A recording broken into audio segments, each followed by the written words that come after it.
ওই কামরুল, এবারের জাহাতের শাড়ি আর লুঙ্গি বাডার লিস্টটা করছিস নি?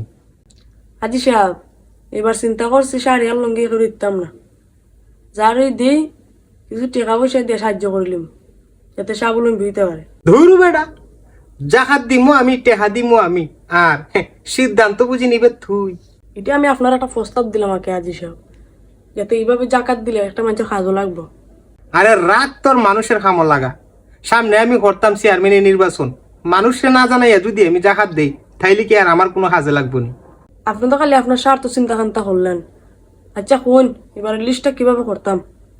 আরে বেটা, গতবার তো 1 লাখ টাকার শাড়ি আর লুঙ্গি বাড়ছিলাম, আগের বার যতগুলা মানুষের লিস্ট করছিলে এবার একটু বাড়াইয়া লিস্ট কর, ডবল লিস্ট কর। আজি সাহেব, জাকাতের লেগে তো আপনার বাজেটই 1 লাখ, তো মানুষের লিস্ট করলে পরে মানুষের দিমু সামনে।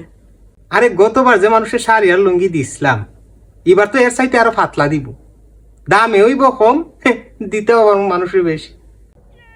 আরে ঈশ্বতানোর বাচ্চাটার জীবনে মানুষ করতাম না, ঈশ্বতানোর বাচ্চাটারে তখন বুঝাইলাম, ঈশ্বতানোর বাচ্চাটা না আমি আজি, আমি 1 নম্বরে ফাজি। হ্যাঁ হ্যাঁ, কিতা রে কামরুল, তুই মনে মনে কিতা জপতাছস? না আজি সাহেব, কিচ্ছু না, এবার লিস্টে আমি এমনিও করতেছি।